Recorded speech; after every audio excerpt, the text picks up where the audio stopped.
د لوی او بښونکي څښتن الله په نامه سلامونه او نیکې هیلې تاسو ټولو ګرانو زده کوونکو ته هیله ده چې ټول جوړ روغ صحتمند او سرحاله اوسئ. ګلالیو ماشومانو، بیا هم زه ستاسو ښوونکې مرضیه غفوري د دویم ټولګي پښتو مضمون څه تاسو سره یم. زموږ د نن ورځې موضوع ده یا لوست مو دی، عنوان مو دی علم او پوهنه. علم او پوهه او لوست مو هم د کتاب څویم دی. آفرین، دریم لوست د کتاب دی او راځو د دې لوست یعنی د کوم لوستونه چې مخکې هم لوستي د هغه سره 10مه برخه راځي. بیا هم د بسم الله الرحمن الرحیم په ویلو سره راځو خپل لوست پیلوو. ګلالیو زده کوونکو، تېره ورځ هم موږ لوست هم چې ولوستو هغه و د زموږ د ګران پیغمبر حضرت محمد مصطفی صلی الله علیه وسلم په اړه و چې موږ هغه لوست ولوستو. تاسو معلومات ترلاسه کړل د خپل ګران پیغمبر په اړه چې زموږ ګران پیغمبر د ماشومانو سره ډېره زیاته مینه درلودله او دا مو هم ولوستل چې زموږ ګران پیغمبر ویلي وو چې زما د امت څخه نه دی هغه کس چې د لویانو درناوی نه کوي او کشرانو ته هم شفقت نه کوي. نو تاسو ګلالي ماشومان په دې پوه شوئ چې تاسو باید خپل میندو پلارونو ته په کور په ټولنه کې ټول مشران چې کوم دي تاسو ورته درناوی وکړئ، ځکه چې ستاسو پیغمبر یعنې زموږ ستاسو پیغمبر حضرت محمد مصطفی صلی الله علیه وسلم موږ ته دا خبره کړې. بیا هم تاسو ته ښه راغلاست وایم د نن ورځې لوست. ګلالیو زده کوونکو، څنګه مې چې تاسو ته وویلې دریم لوست دی علم او پوهه. تاسو د علم او پوهې په اړه معلومات لرئ. تاسو پوهیږئ چې پوهه یعنې څه شي ته وایي. پوهه څه شي ته وایي؟ پیژندنې ته وایي، خبرتیا ته وایي، د یو شي په اړه معلومات ترلاسه کولو ته وایي. دې ته پوهه وایي. مخکې له دې هم تاسو د پوهې په اړه یو څه معلومات هم په خپل ذهنونو کې درلودل او پوهېدل چې تاسو پوهېدئ چې پوهه څه شي ته وایي. ګلالیو زده کوونکو، بیا هم زموږ عنوان د نن ورځې دی علم او پوهه، چې انشاءالله تاسو به نن لوست کې دغه موضوعاتو باندې بحث وکړئ چې علم یا پوهه څه ته وایي. خو د موږ دغه نن ورځې لوست چې کوم دی په دې کې تاسو ته وایم چې موخه څه ده، څه باید په دې درسي ساعت کې تاسو زده کړئ. ګلالیو زده کوونکو، موخه د لوست هم څه ده؟ د تورو ترکیب دی، یعنې د کلمو جوړول دي چې څه ډول موږ د تورو څخه کلمه جوړه کړو او همدغسې لیکل دي، لوستل دي، سم لوستل او د دې ترڅنګ د پوهې په اړه معلومات ترلاسه کول دي او د هغه په ارزښت پوهېدل دي. ګلالیو زده کوونکو، تاسو ګورئ دلته ستاسو په شان ګلالي ماشومان دي زده کړه کوي. دلته ماشومانو ته ګورئ دوی ښوونځي ته روان دي. څه لپاره روان دي؟ ځکه چې دوی غواړي علم یا پوهه ترلاسه کړي. نو ګلالیو ماشومانو، دلته ګورو په دې انځور کې دلته څه دي؟ کتابتون دی. کتابتون کې ماشومان څه کوي؟ زده کوونکي څه کوي؟ هو، دوی کتابونه مطالعه کوي، خپل کورنی کار تکمیله کوي. نو تاسو ګلالي ماشومان چې دغه شپې ورځې زه له تاسو سره نه یم، ستاسو ښوونکي له تاسو سره نه دي، تاسو نو کولی شئ چې کومه بل کتاب چې ستاسو په کور کې وي، ستاسو د کور په کتابتون کې وي، تاسو کولی شئ د دې لوستونو ترڅنګ هغه هم ولولئ او زده یې کړئ. نو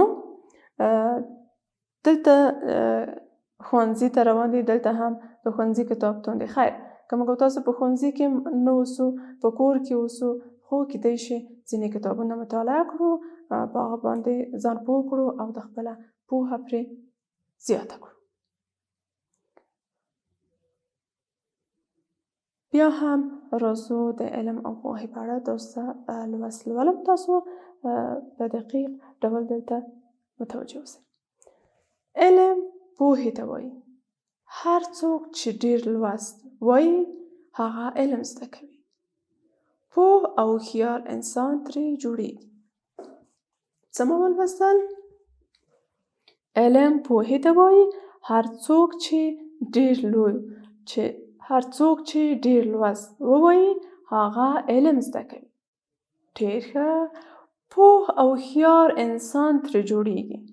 یعنی که چیرې تاسو ګلالي ماشومان علم زده کړئ، پوهه هم خپله لوړه کړئ، زیاته یې کړئ، هغه وخت دی چې ستاسو نه یو هوښیار انسان جوړیږي په راتلونکي کې. نو هر څوک غواړي چې په راتلونکي کې د خپلو موخو ته ورسیږي. د موخو د رسیدو ترڅنګ هغوی غواړي چې په ژوند کې بریالي اوسي، بریالی ژوند ولري. نو ګلالي ماشومانو تاسو هم همدا غواړئ. نو زه ستاسو څخه هیله کوم چې تاسو هم د دې ګلالي ماشومانو په څیر کله چې ښوونځي ته ځئ خپل کتابونه مهالویش ټول منظم جوړ کړئ، بیا ښوونځي ته ځئ. یعنی شپې چې کله کور کې د خپل مهالویش وګورئ چې کوم مضامین لرئ، کوم کورني کارونه ښوونکو تاسو ته درکړي دي، کوم لوست ستاسو نوی لوست دی، یعنی نوی لوست په اړه هم یو ځلې لکه دغه عنوان ستاسو نوی وي او تاسو سبا لپاره مهالویش جوړ کړئ. تاسو څه کوئ؟ د کتاب پاڼه را خلاصوئ، د علم او پوهې په اړه چې کله عنوان ولیده یو څه ځان سره سوچ کوئ چې دا به څه وي. کله چې ځان سره سوچ وکړ نو هغه وخت دی چې ځینې پوښتنې ستاسو په ذهنونو کې را پیدا کېږي. کله چې پوښتنې په ذهنونو کې را پیدا شوې، بیا تاسو چې راځئ دغه متن لولئ، د متن په لوستلو سره هغه ستونزې ستاسو په ذهنونو کې ځواب پیدا کوي. یعنی ځواب پیدا کوئ، هغه وخت دی چې د انسان ماغزه ورو ورو پرمختیا کوي. یعنی ډېر کم وخت کې ډېر ښه شیان له یاده کولی شي. خو که چیرې تاسو دغه کار ونه کړئ، یعنې خپله مهالویش جوړ نه کړئ، ښوونځي ته روان شئ، تاسو سره یو څه اندېښنه وي چې ښوونځي ته کله لاړ شو نو ښوونکی زموږ څخه پوښتنه وکړي، هغه لوست به مو زده نه وي، خدای مکړه داسې ونه شي تاسو سره. او یا هم کورنۍ کار پوښتنه وکړي، تاسو به کورنۍ کار کړی نه وي. دغه ډول تګ ښوونځي ته انسان ته ستړیا پیدا کوي. کله چې انسان ته ستړیا پیدا شوه نو د هغه وخت دی چې انسان نشي کولی د خپل د ژوند ټول کارونه په سم ډول پر مخ بوځي. کور ته چې راځئ ستړي اوسېږئ، ښوونځي ته چې ځئ ستړي اوسېږئ. کله چې تاسو د ښوونځي نظر او د ښوونکو نظر څوک واخلي یا ستاسو کورنۍ واخلي، ستاسو په اړه خدای مکړه سم نظر ورنه کړي، یعنې ستاسو ستاینه ونه کړي، وایي دوی درس کې ضعیفه دي. او همدغسې کور کې هم ستاسو نه څوک رضایت ونه لري، ناراضئ. نو تاسو ګلالي ماشومان زه مطمئن یم چې نه غواړئ دغسې خبرو سره مخامخ شئ. نو ځکه تاسو ته وایم چې ښوونځي ته ځئ، مهالویش منظم جوړ کړئ، کورنۍ کار منظم وکړئ، نوی لوست دی نظر واچوئ چې نوی لوستم څه دی، تېر لوستونه تکرار کړئ په کور کې. هغه وخت دی چې که چیرې تاسو دغه یو لوستم نن دغه د نن درسي ساعت لپاره دا هم ولوستو، املا هم کار وکړه، وم لیکو، کلمې پکې وپېژندلې، نو بله ورځ ته بل درس. په همدې ډول په یو کال کې که تاسو 40 عنوانه لوستي، هغه 40 عنوانه ټول ستاسو زده دي. امتحانش پکې یو ځلې مرور وکړئ بس. خو که چیرې تاسو دغه یو ورځې لوست په یو ورځې کې سم ونه وای، نو هغه وخت دی چې بیا تاسو ته ستونزه پیدا کېږي او امتحان شپې کې لوست په سم ډول لوستلی نه شئ. دا ځکه چې لوستونه تاسو زیاتېږي، حجم د لوست زیاتېږي. هغه وخت نو که چیرې یو لوست څوک لوستی نه شي، نو څه ډول کولی شي چې هغه څو لوستونه په یو درسي ساعت کې هغه ولولي. بیا هم تاسو ته وایم چې یوازینۍ لاره چې تاسو غواړئ خپل بریالیتوب یا خپل موخو ته ورسېږئ، هغه دا ده چې تاسو په کور کې مهالویش منظم وي او هڅه وکړئ په بیکار وختو کې مطالعه وکړئ او پوهه او علم ترلاسه کړئ، چې انشاءالله دا کار هم تاسو کوئ. یو موخه د لوستم څه وه؟ د لوست د مخه لوستل چې انشاءالله تاسو زده کړئ. دویم موخه مو څه وه؟ دا وه چې تاسو باید د علم او پوهې په اړه پوه شئ، چې انشاءالله دا هم تاسو پوه شئ. انشاءالله دریمه موخه هم دا وه چې تاسو کلمې باید وپېژنئ، یعنې د کلمو په کلمو کې د تورو ترتیب باید تاسو زده وي، چې دا کار هم انشاءالله تاسو ته زه دلته په مثالونو کې ښیم. د هر لوست د برخې سره دغه کار تاسو ته تکرار ترسره کوم تر څو چې ستاسو زده شي. تاسو ګورئ زموږ د نن ورځې عنوان مو څه وه؟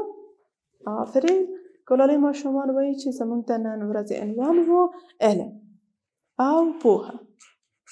علم او پوهه.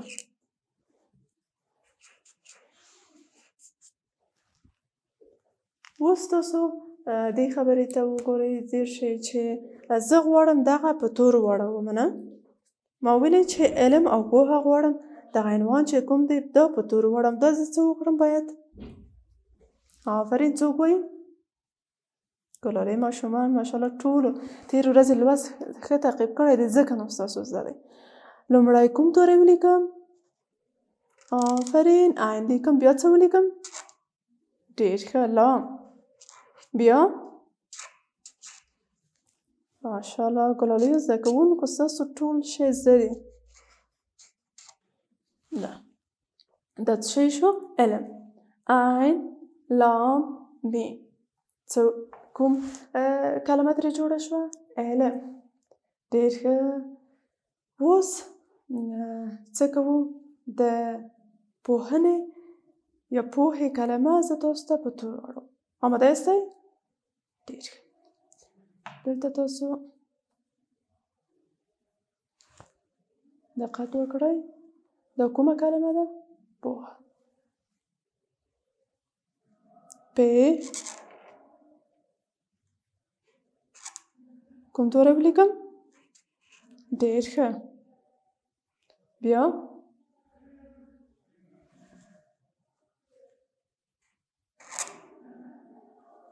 بیا څه ولیکم؟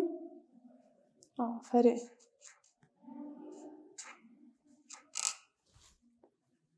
پوهه. پوهه.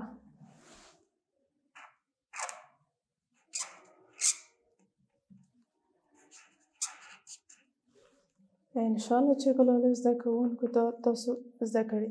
خیر راځئ چې زه تاسو ته یوه کلمه بله هم وکاروم یا په تورو یې واړوم. هغه به کومه کلمه تاسو ته واړوم؟ تاسو راته ووایئ کوم یوه؟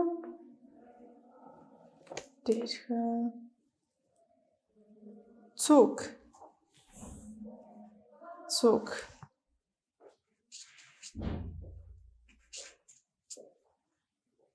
څ واو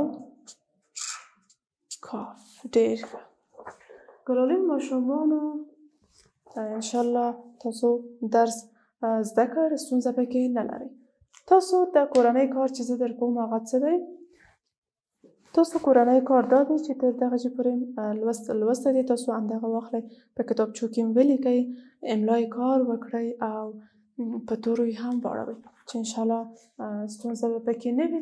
کورنۍ کار کې هم تاسو کتابچو کې ولیکئ. ګلالۍ ماشومانو تر بیا چې زه ستاسو درانه چوپړ ته حاضرېږم، تاسو خود الله پاک ته سپارم. الله مو مل شه. ښه وخت. بریالي اوسئ.